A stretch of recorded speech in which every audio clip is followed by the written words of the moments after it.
एक समय की बात है। एक छोटे से कस्बे में सेठ रघुनाथ नामक एक धनवान व्यापारी रहते थे।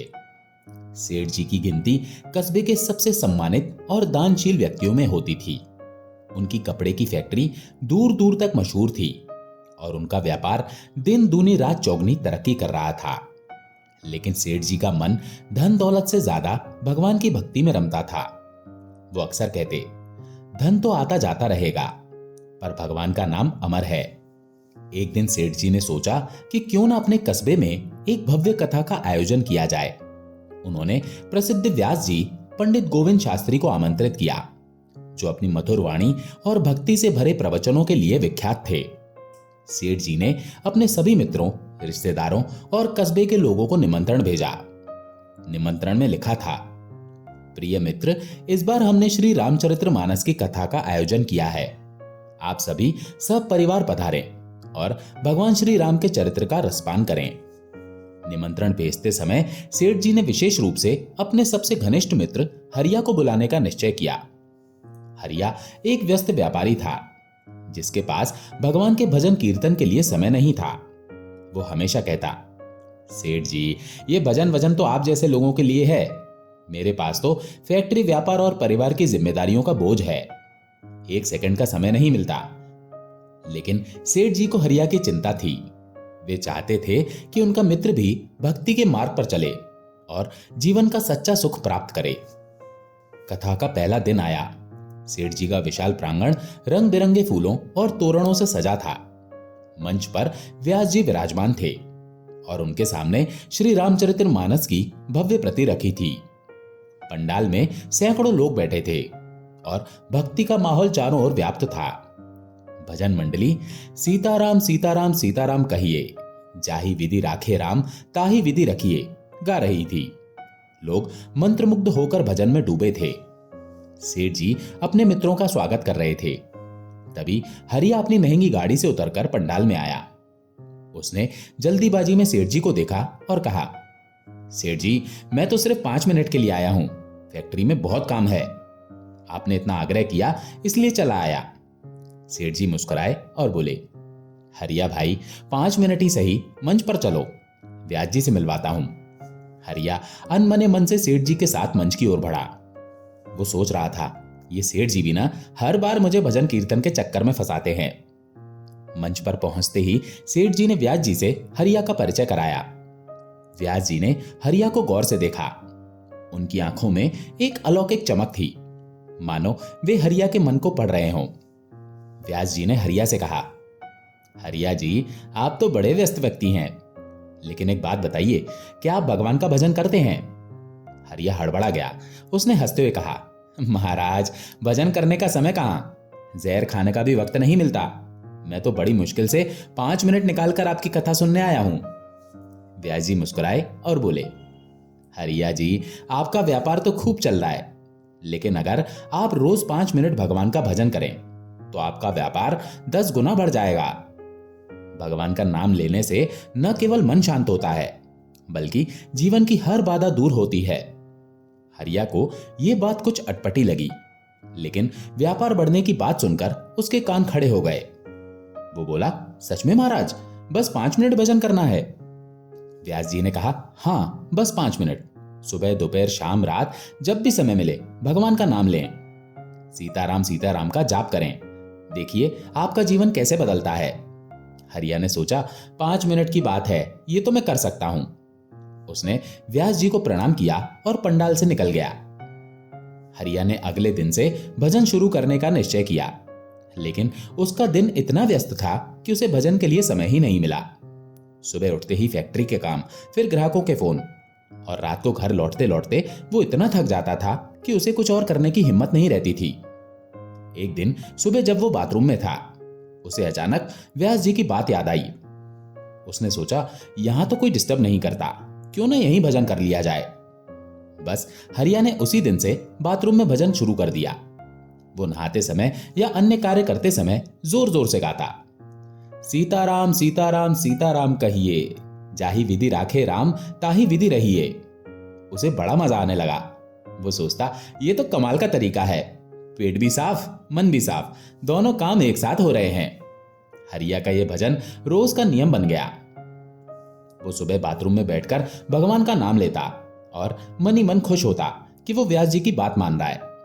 उसे लगने लगा कि उसका व्यापार भी पहले से बेहतर चलने लगा है। ग्राहकों के ऑर्डर बढ़ रहे थे और फैक्ट्री में काम सुचारू रूप से चल रहा था।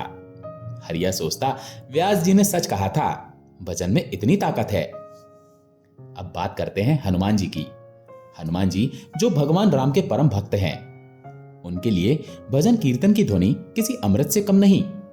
जहां कहीं भी भगवान का नाम लिया जाता है, हनुमान जी वहां पहुंच जाते हैं। एक दिन जब हरिया अपने बाथरूम में सीताराम सीताराम गा रहा था, हनुमान जी को यह ध्वनि सुनाई दी। हनुमान जी ने आंखें बंद की और सोचा, अरे ये तो बड़ी मधुर ध्वनि है। कोई भक्त बड़े प्रेम से प्रभु का नाम ले रहा है। मुझे तुरंत वहां पहुंचना चाहिए। हनुमान जी ने अपनी शक्ति से उस स्थान का पता लगाया और पलक झपकते ही हरिया के बाथरूम में प्रकट हो गए। लेकिन जैसे ही हनुमान जी ने आंखें खोली, वे अवाक रह गए। सामने हरिया बाथरूम में बैठा हुआ था और जोर जोर से सीताराम सीताराम गा रहा था। हनुमान जी का माथा ठनका। उन्होंने गुस्से में कहा, अरे मूर्ख, ये क्या कर रहा है? तुझे भजन करने की यही जगह मिली? भगवान का नाम लेने का यह तरीका है? हरिया हड़बड़ा गया। उसने हनुमान जी को देखा और डर के मारे कांपने लगा। वो बोला, महाराज, मैं तो भजन कर रहा हूं। व्यास जी ने कहा था कि 5 मिनट भजन करो, तो मैं यहीं समय निकाल पाता हूं। हनुमान जी का गुस्सा और बढ़ गया। उन्होंने हरिया को एक जोरदार तमाचा मारा और कहा, रुक, मैं अभी प्रभु श्री राम के पास जाता हूं और तेरी शिकायत करता हूं। हनुमान जी तुरंत भगवान श्री राम के दरबार में पहुंचे। राम जी अपने सिंहासन पर विराजमान थे, लेकिन उनका चेहरा उदास था।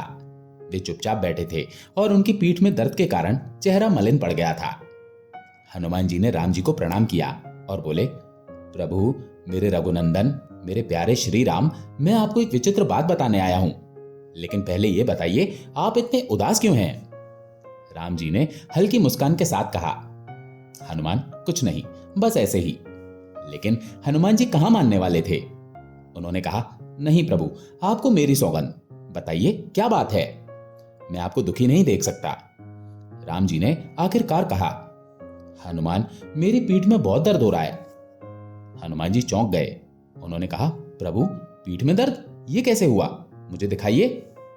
राम जी ने अपने अंग वस्त्र को हटाया और हनुमान जी ने देखा कि उनकी पीठ पर एक बड़ा सा निशान था, बंदर के पंजे का निशान। हनुमान जी का गुस्सा 7वें आसमान पर पहुंच गया।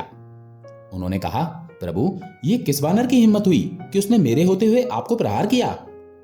राम जी ने शांत स्वर में कहा, हनुमान छोड़ो, कुछ लोगों को ज्यादा छूट मिल गई है। लेकिन हनुमान जी भला कहां शांत होने वाले थे। उन्होंने कहा, नहीं प्रभु, ये मैं नहीं सहूंगा। बताइए किसने ये किया? मैं अभी सारे वानरों को बुलाता हूं और फिंगरप्रिंट चेक करता हूं। हनुमान जी ने विश्व भर के वानरों को बुला लिया। उन्होंने राम जी की पीठ पर बने निशान को दिखाया और कहा, बताओ किसकी हिम्मत हुई मेरे प्रभु पर हाथ उठाने की? सारे वानर कांपने लगे। एक वानर बोला, महाराज, हमारी तो हिम्मत नहीं, हम तो राम जी को दूर से देखकर ही भाग जाते हैं। हनुमान जी ने कहा, ठीक है, एक एक करके आओ और अपना पंजा इस निशान पर रखो। जिसका पंजा सटीक बैठेगा वही अपराधी है। एक एक करके सारे वानर आए और अपना पंजा रखा, लेकिन किसी का पंजा निशान से मेल नहीं खाया। हनुमान जी निराश हो गए। उन्होंने राम जी के चरण पकड़ लिए और कहा, प्रभु, इनमें से कोई नहीं था, बताइए ये निशान किसका है? राम जी ने हल्के से मुस्कुराते हुए कहा, हनुमान, तुमने अपना पंजा लगाकर देखा? हनुमान जी चौंक गए। उन्होंने कहा, प्रभु, मैं भला आपको मारूंगा? ये कैसे हो सकता है? राम जी बोले, तुम एक बार देख तो लो। हनुमान जी कांपते हुए राम जी की पीठ के पास गए। जैसे ही उन्होंने अपना पंजा निशान के पास रखा, वो बिल्कुल सटीक बैठ गया। हनुमान जी की आंखों से आंसू बहने लगे। वे रोते हुए बोले, प्रभु, मुझसे अपराध कैसे हो गया?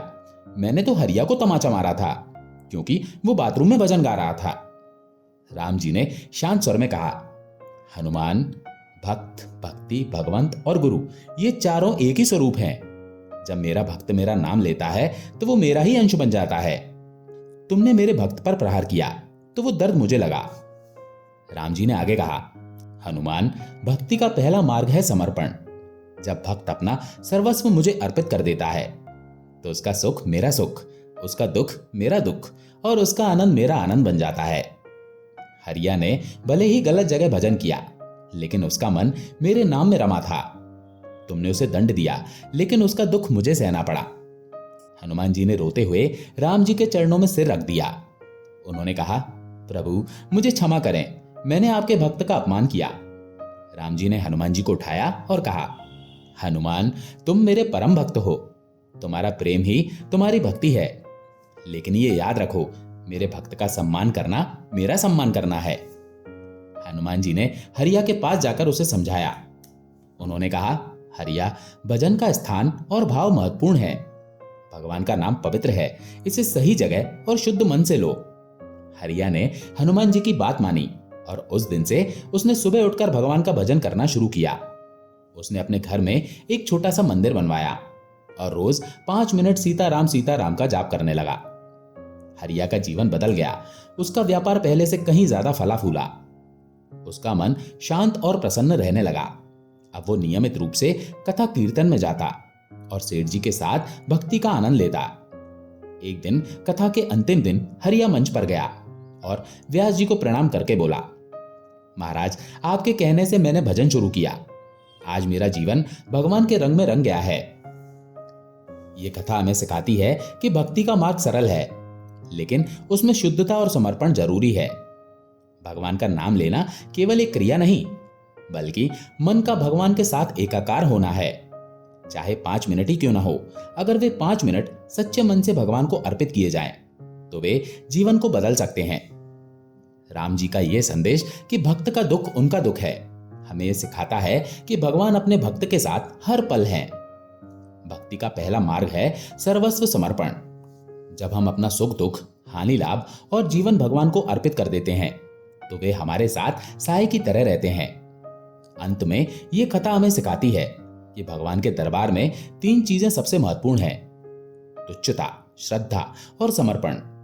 हरि नाम का एक बार उच्चारण भी अगर सच्चे मन से किया जाए तो वो भगवान तक पहुंचता है। बस हमें यह कहना है, प्रभु ये सब आपका है, मुझे इसके बदले कुछ नहीं चाहिए। दोस्तों, आशा है ये कहानी आपको पसंद आई होगी। अगर पसंद आई हो तो वीडियो को लाइक करके कमेंट में जय श्री राम जरूर लिखें। चैनल पर अगर पहली बार आए हैं तो चैनल को सब्सक्राइब जरूर करें। जय श्री राम।